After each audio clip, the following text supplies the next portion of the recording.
Hai semuanya, balik lagi sama Calon Sarjana.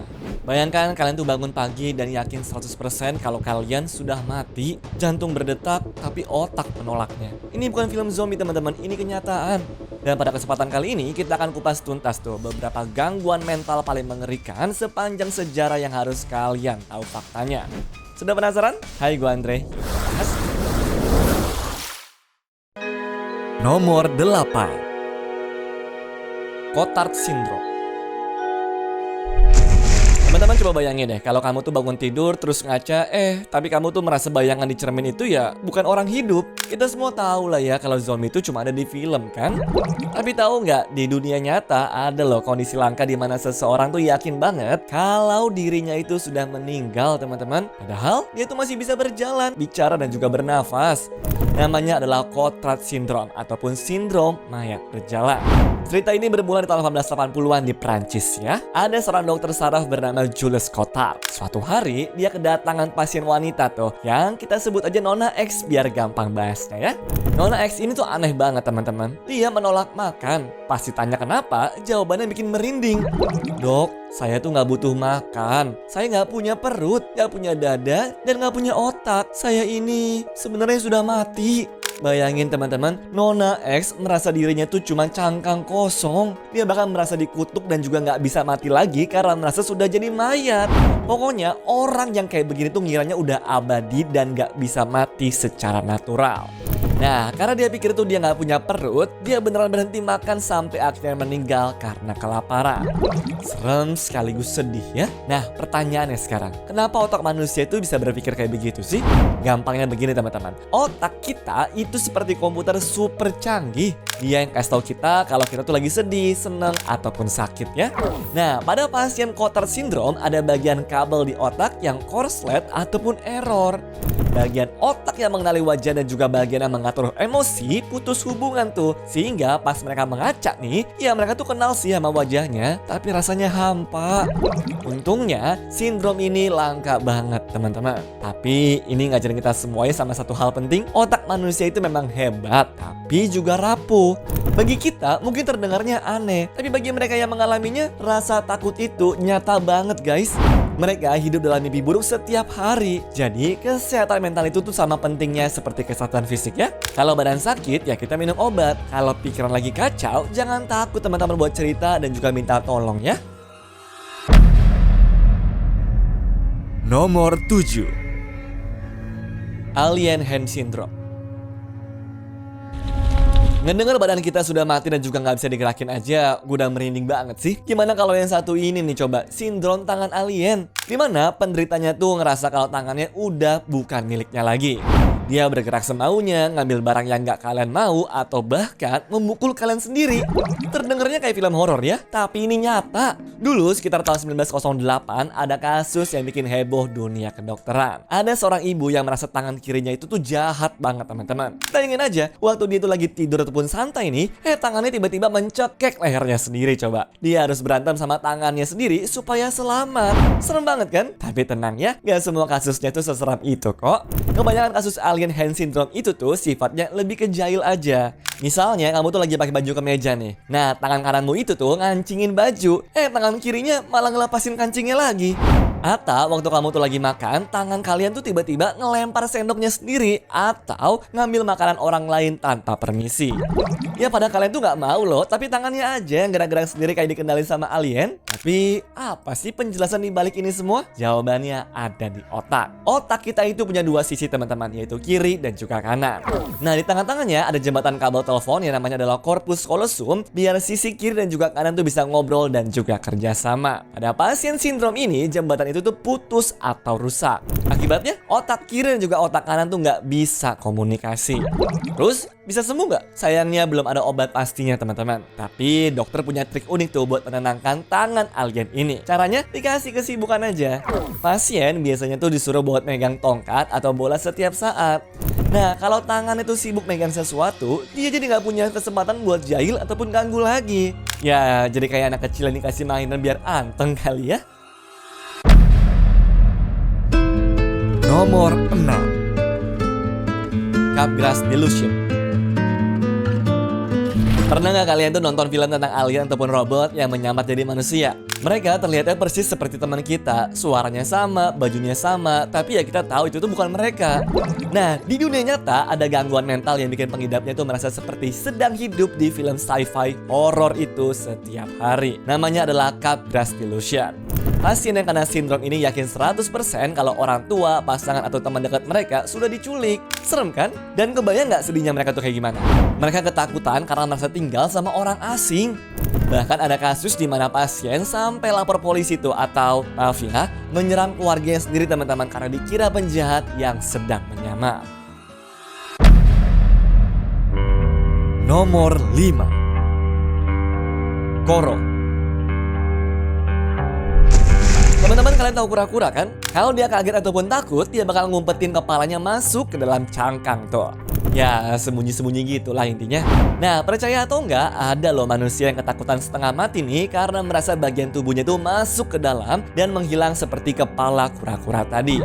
Nama kondisinya adalah koro. Koro ini unik banget teman-teman karena biasanya cuma terjadi di budaya tertentu, misalnya di beberapa daerah di Asia ataupun Afrika. Nah, tapi kenapa mereka tuh bisa seyakin itu kalau bagian tubuhnya sampai masuk sepenuhnya ke dalam perut? Ini trik jahat dari otak kita, teman-teman. Saat mereka panik, tubuh manusia itu secara alami akan mengalirkan darah ke tempat lain seperti kaki buat berlari. Nah, karena panik juga nih, mereka jadi mikir, tuh kan beneran mengecil, tolong.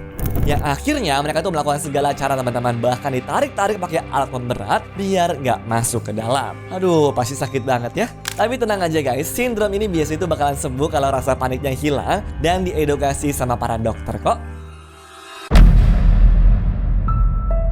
Nomor 4. Sindrom Alice. Harusnya kalian tahu lah ya sama film Alice in the Wonderland. Ingat gak kalian tuh sama adegan Alice minum ramuan ajaib, terus tiba-tiba badannya jadi raksasa sampai sundul-sundul langit-langit, atau jadi kecil banget seperti tikus tuh. Seru ya kalau di film. Tapi tahu gak sih, di dunia nyata sensasi itu beneran ada. Bukan karena sihir ya, tapi karena kondisi otak yang bikin sudut pandang seseorang jadi berantakan. Pokoknya otak kita tuh salah menerjemahkan gambar yang dikirim sama mata, sehingga benda yang kecil dibilang besar, yang dekat dibilang jauh. Nah, masalahnya nggak cuma penglihatan, waktu pun juga terasa aneh. Gerakan orang berjalan bisa terasa super lambat seperti slow motion tuh, atau malah super cepat. Dan kalau kalian mau tahu kenapa Alice in Wonderland tuh berasa nyata banget, banyak ahli sejarah yang yakin teman-teman kalau penulisnya yaitu Pak Lewis Carroll sebenarnya punya sindrom ini ya. Ya, beruntungnya sindrom ini biasanya cuma mampir sebentar tuh, dan seringnya cuma dialami sama anak-anak atau orang yang lagi sakit migrain parah ya. Kalau sakit kepalanya hilang, ya penglihatannya balik normal lagi teman-teman. Intinya, otak manusia itu canggih banget deh guys, tapi kadang-kadang kabelnya bisa korslet sedikit dan bikin kita tuh berasa di dunia dongeng ya. Nah, kalau kalian juga tiba-tiba ngerasa seperti raksasa, jangan panik ya teman-teman. Mungkin kalian tuh cuma butuh istirahat aja.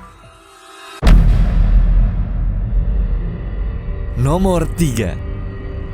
Gangguan identitas tubuh. Kalau mikirnya koro yang anggota tubuhnya jadi nyusut atau tangan alien yang bergerak sendiri nggak terkontrol itu sudah aneh, masih ada nih teman-teman body integrity identity disorder yang kali ini nih guys. Jadi gue tanya dulu deh kepada kalian semua, pernah nggak sih teman-teman tuh pakai sepatu tapi kebalik? Kiri dipakai di kanan, kanan dipakainya di kiri. Rasanya pasti nggak enak banget kan? Ada yang ganjil, risih, dan juga pengen buru-buru dilepas lah intinya. Nah, bayangkan nih teman-teman kalau rasa ganjil dan juga nggak nyaman itu bukan cuma di sepatu, tapi di kaki atau tangan kalian sendiri. Setiap hari, 24 jam nonstop, kalian tuh pokoknya merasa tangan kalian tuh salah posisi atau bahkan nggak seharusnya ada di situ. Masalahnya karena rasa risih yang luar biasa ini teman-teman, banyak dari mereka tuh yang berharap kalau kaki atau tangannya diamputasi saja supaya mereka tuh bisa merasa normal sesuai peta di otaknya. Ya bagi kita yang sehat mah ini terdengarnya menyeramkan ya, tapi bagi mereka kehilangan kaki itu justru bikin mereka tuh merasa lengkap. Aneh kan? Tapi itulah cara otak mereka bekerja teman-teman. Dan saking langkanya penyakit ini pun sebenarnya masih diteliti sama para dokter ya. Nomor 2. Clinical lycanthropy. Pernah nonton film tentang manusia serigala dong? Biasanya sih di film, kalau bulan purnama tuh muncul, manusianya berubah menjadi serigala yang menyeramkan lah ya. Kita semua tahu kalau itu tuh cuma ya fiksi alias bohong-bohongan doang. Tapi percaya nggak kalau di dunia nyata ada orang yang yakin banget tuh kalau dirinya itu adalah seekor hewan. Orang-orang dengan kondisi ini pun nggak benar-benar berubah jadi hewan ya. Belum mereka pun nggak tumbuh lebat, gigi mereka juga nggak jadi taring, dan pokoknya ya fisik mereka tetap manusia 100% lah. Tapi pikirannya aja tuh yang berubah.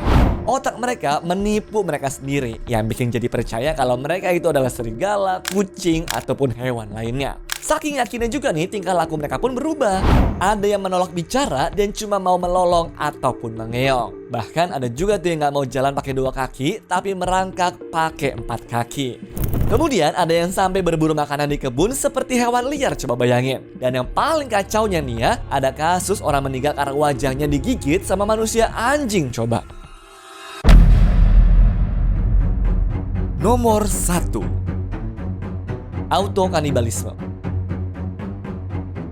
Teman-teman coba ngaku deh, siapa di sini kalau lagi gugup ataupun ya anggap aja misalkan ini lagi nungguin pengumuman ujian, suka nggak sadar tuh gigit-gigit kuku sendiri atau bahkan ngelepasin kulit kering di bibir. Kelihatannya sepele ya. Tapi hati-hati teman-teman, kalau kebiasaan itu tuh semakin parah sampai nggak bisa berhenti, itu bisa jadi adalah tanda kondisi mental langka bernama autokanibalisme. Ya biasanya ini tuh disebabkan gara-gara depresi berat, cemas yang berlebihan, dan bagian otak yang ngontrol perilaku secara naluri kita tuh mulai kena nih. Malah ada influencer yang masakin pacarnya spaghetti dari tulang rawannya sendiri, coba bayangin.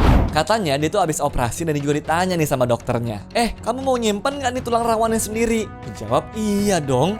Sampai sini masih nggak ada masalah teman-teman. Tapi pas ngobrol-ngobrol, dia tiba-tiba punya pikiran tuh, ini kan bagian tubuhku sendiri nih, masukin lagi aja kali ya, biar nyatu dan juga balik ke dalam tubuh. Jadilah berakhir di wajan dan dimasak menjadi spaghetti. Apakah ini tergolong juga kanibal? Sejujurnya kasus yang kali ini banyak area abu-abunya sih. Soalnya kalau efek itu masih ringan, biasanya sih memang terlihat lebih nggak berbahaya, walaupun aneh juga. Kayak makan korengnya sendiri, ingus, atau bahkan rambut dan juga kuku. Jadi mungkin yang influencer Spanyol tadi masuknya tuh ya ke kategori ini teman-teman. Tapi buat yang sudah parah, levelnya tuh sudah jauh berbeda dibandingkan dirinya ya. Dan beruntungnya ini bisa disembuhkan pakai terapi obat-obatan kalau orangnya mau ya. Kalau enggak, ya efek obat buat neken dorongannya ini tetap bakal bercuma teman-teman. Dan kondisi terburuknya, kita nggak bisa ngebelokin insting bertahan hidup tadi untuk menghilang. Malah pada akhirnya rasa itu bakal tetap bertahan, serta jadi sesuatu yang bakal menghancurkan dirinya sendiri. Anyways, cukup sampai di sini ya guys video hari ini. Sampai jumpa di video selanjutnya. Dah.